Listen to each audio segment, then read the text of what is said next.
Alors là, on se rappelle que quand on a une idée, on doit la bonifier de deux éléments, c'est-à-dire le business model Canva, donc le modèle d'affaires viable, et une valeur perçue sur le marché comme étant intéressante. Donc, c'est la proposition de valeur.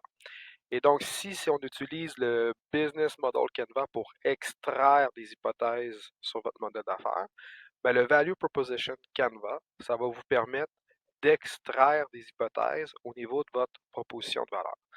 Et donc, on dit extraire les hypothèses, comprendre le marché et vos utilisateurs potentiels.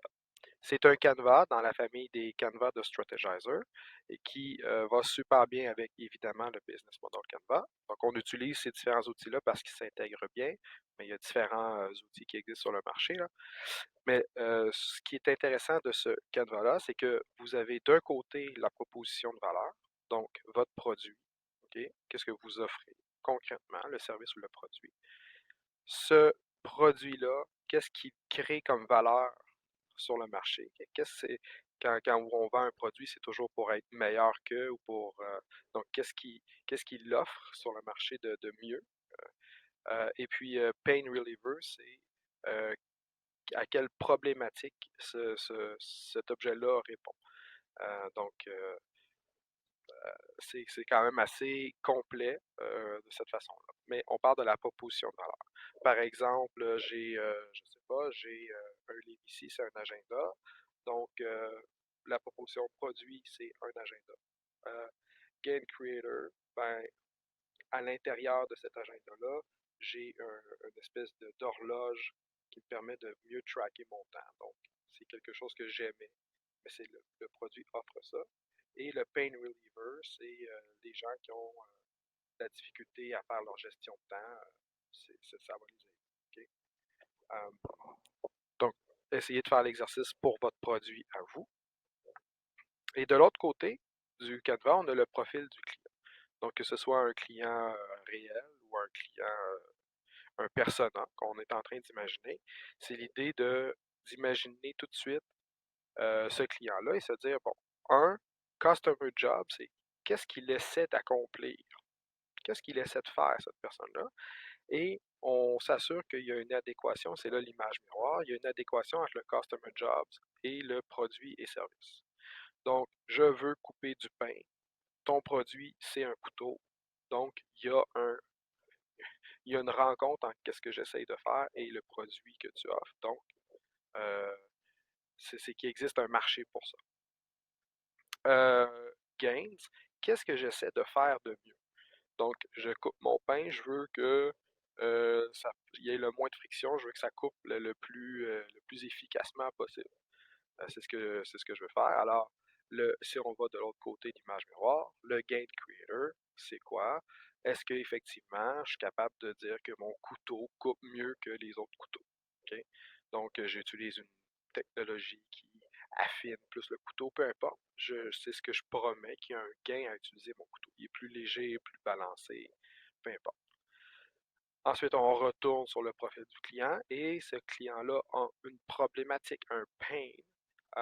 Donc, quand il utilise des couteaux qui sont mal aiguisés, ben, il y a des chances de se couper augmentent. Peut-être que ses autres couteaux coûtent trop cher. Il y a un pain à utiliser ce couteau-là. Il essaie de l'aiguiser, mais ça c'est. En tout cas, donc, il y a des coûts d'entretien. Donc, il y a des pains associés. Et donc là, on fait l'image miroir de votre proposition de valeur et on regarde, est-ce que vous avez une adéquation avec le pain relief? Est-ce que euh, le fait que j'utilise votre couteau, vu qu'il est plus balancé, j'ai moins mal en l'utilisant, c'est plus efficace effectivement quand je coupe, donc ça résout mes problèmes. OK? Et donc, le Value Proposition Canva, ça vous permet tout de suite de mapper. Donc, vous pouvez faire l'exercice dans les deux sens. C'est-à-dire, si vous avez déjà un produit ou un service, donc vous avez déjà une proposition de valeur intéressante, ben là, vous pouvez imaginer un client puis s'assurer que la problématique existe. Ou d'autres vont partir du persona. Donc, cette personne-là a un problème. Donc, je vais essayer de comprendre le problème et je vais créer une solution pour essayer de, de résoudre cette problématique-là. souvent, les gens qui vont faire l'exercice ont déjà une idée, ont déjà une solution. Et là, c'est plus l'exercice empathique de voir est-ce qu'effectivement, je suis capable d'imaginer une personne qui a cette problématique-là. Et donc, à partir du moment où on a rempli ces cases-là, on met des post-it, on met et là, ça nous devient des hypothèses sur notre valeur de proposition, des choses autour duquel on va pouvoir faire des expérimentations pour regarder est-ce qu'effectivement on a raison. Et il y a peut-être des assumptions que vous faites, que vous allez transformer en hypothèses, qui sont plus risquées que d'autres. Si par exemple, une assumption que vous faites, c'est que votre marché cible est X et qui représente 1 million de personnes, puis que cette hypothèse-là, en fait, elle est fausse, puis que ce marché-là représentait en fait 12 personnes, ben, tout notre modèle d'affaires s'écroule. Okay? Donc, vous voyez que vous allez avoir des assumptions ici, un peu partout. Ça devient vos hypothèses avec lesquelles vous allez pouvoir travailler pour mieux désigner votre business. Um, donc, c'est vraiment, pour terminer, pour conclure, c'est vraiment s'assurer qu'il y a une adéquation.